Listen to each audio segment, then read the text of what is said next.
Monsieur, éloignez-vous de l'animal et levez les mains. Il a l'air agressif, hurla le jeune policier, la voix tremblante de peur et de nervosité, son pistolet électrique déjà dégainé et pointé. Léonard Dumas, ancien adjudant-chef à la retraite, 70 ans, s'interposa instinctivement devant Titus, son vieux labrador noir, chien d'assistance. Titus avait seulement poussé un léger grognement à l'approche brutale du policier. « C'est un chien d'assistance, officier. Il est dressé. Du calme. » Mais l'officier ne se calma pas. Le pistolet électrique claqua, ses aiguillons atteignant Léonard en pleine poitrine.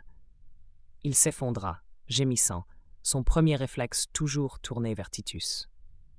5 minutes plus tard, alors que Léonard peinait à respirer au sol, le calme du quartier explosa. Pas à cause d'une patrouille supplémentaire, mais du grondement sourd et irréfutable de véhicules militaires formant un cercle d'acier autour du bâtiment.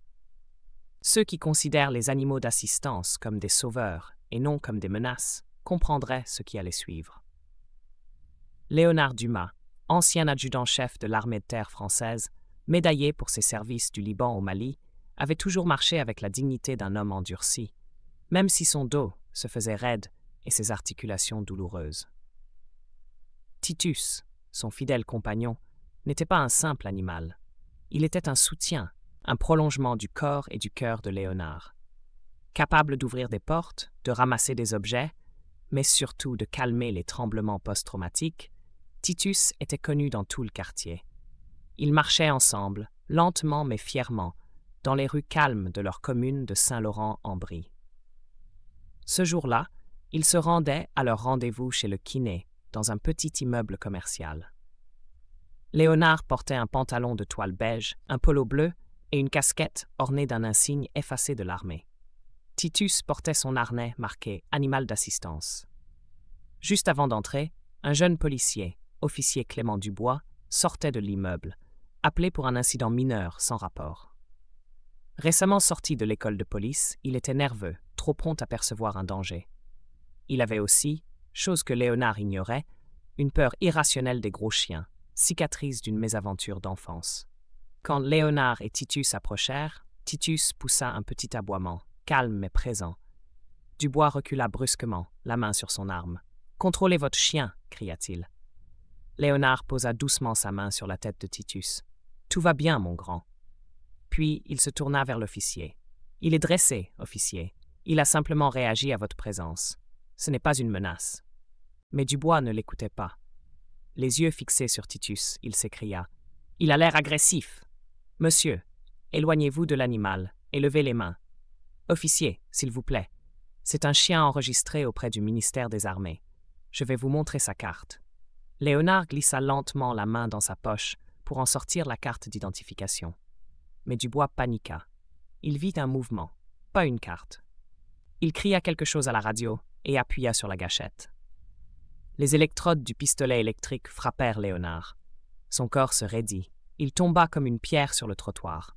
Titus gémit, le museau contre le visage de son maître. Une petite foule se forma.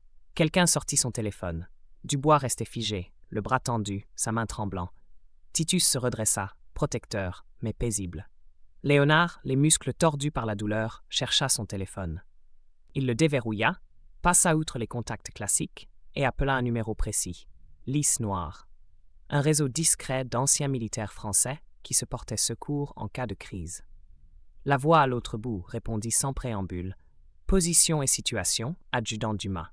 Immeuble coin rue des Chênes et avenue Victor Hugo. Taser. Officier nerveux.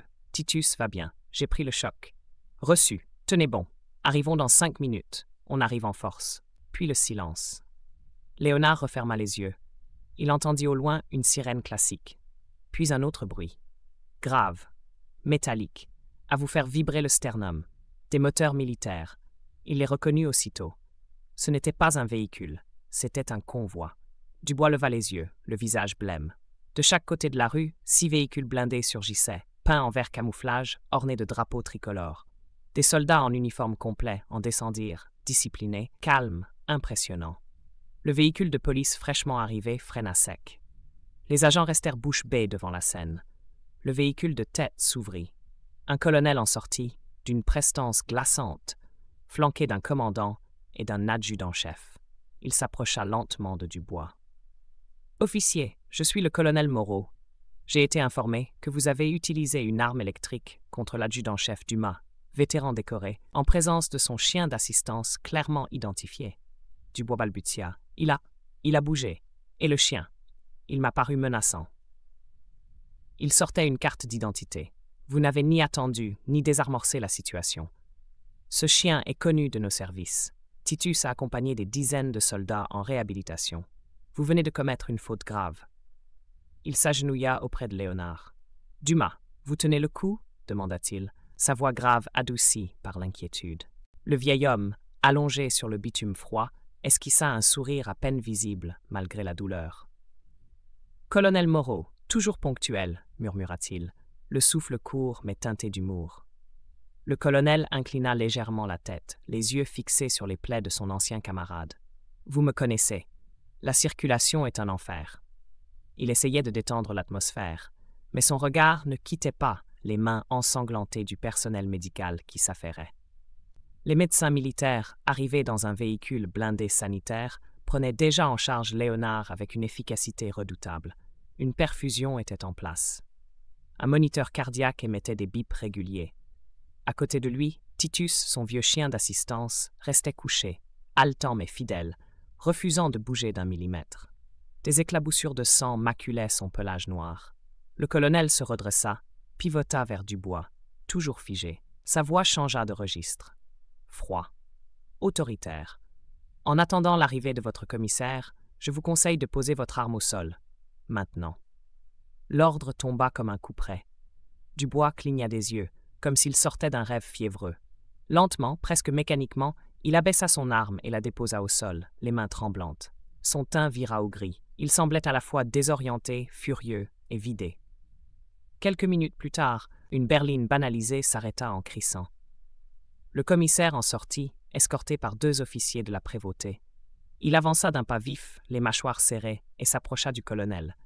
La conversation qui suivit fut brève, glaciale et sans détour. « Nous avons reçu la vidéo. Vos hommes ont dépassé toutes les bornes. » Il n'a pas obéi. Il a refusé de...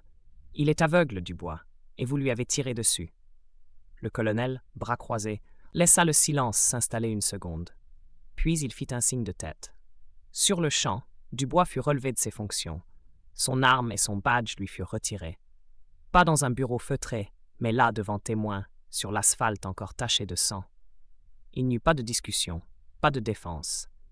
Ce jour-là, l'impunité s'était heurtée à une force plus ancienne, le respect dû à ceux qui avaient servi. Léonard fut transporté à l'hôpital militaire, sous escorte. Titus fut autorisé à rester à ses côtés dans l'ambulance, allongé contre son maître, comme une extension silencieuse de son âme.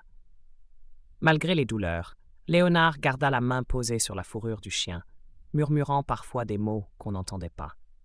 Les deux formaient un tout. Pendant ce temps, les réseaux sociaux s'enflammaient. Les images du vieil homme à terre, de son chien loyal et de l'arrivée inattendue d'un convoi militaire circulaient partout. Les commentaires pleuvaient, oscillant entre stupeur, indignation et admiration. Une question revenait sans cesse. Comment cela a-t-il pu arriver? Le maire, suivi du préfet, organisa une conférence de presse d'urgence. Les excuses furent publiques, solennelles, mais beaucoup jugèrent qu'elles arrivaient trop tard. Ce n'était pas qu'une erreur, c'était un signal d'alarme. Une cellule de crise fut créée pour réexaminer en profondeur la formation des forces de l'ordre en matière de handicap, de PTSD et de chiens d'assistance. Des anciens combattants, des psychologues militaires et des éducateurs spécialisés furent invités à participer. Le colonel Moreau, inflexible mais juste, accepta de superviser les modules pédagogiques. Il insista sur une chose. L'expérience ne remplace pas l'écoute, et que tout policier devait apprendre à distinguer un danger réel d'un réflexe pavlovien de contrôle. Dans les mois suivants, des modules expérimentaux furent intégrés aux écoles de police. Les recrues assistèrent à des simulations immersives. Elles durent se mettre dans la peau d'aveugles, d'anciens soldats atteints de stress post-traumatique, de personnes dépendantes d'un animal. Les témoignages de vétérans comme Léonard furent intégrés au manuel. Dubois, quant à lui, fit l'objet d'une enquête interne. On découvrit plusieurs plaintes antérieures. Usage excessif de la force, intimidation de civils vulnérables, refus d'écoute lors d'interventions sensibles. Aucune de ces alertes n'avait jusqu'ici déclenché de mesures concrètes. Cette fois, il n'y eut pas de protection. Il fut révoqué, sans pension. Quant à Titus, il devint un héros local. On le vit décoré lors d'une cérémonie militaire sobre, entouré d'anciens compagnons d'armes de Léonard. Il reçut une médaille gravée, des friandises spéciales et les caresses de dizaines de mains ridées, mais pleines de respect. Il semblait comprendre que quelque chose avait changé, qu'on reconnaissait enfin sa vigilance, son courage, son amour inébranlable. L'incident, d'abord tragique, se transforma peu à peu en symbole. Les écoles, les casernes, les postes de police, toutes parlèrent de Léonard et de Titus.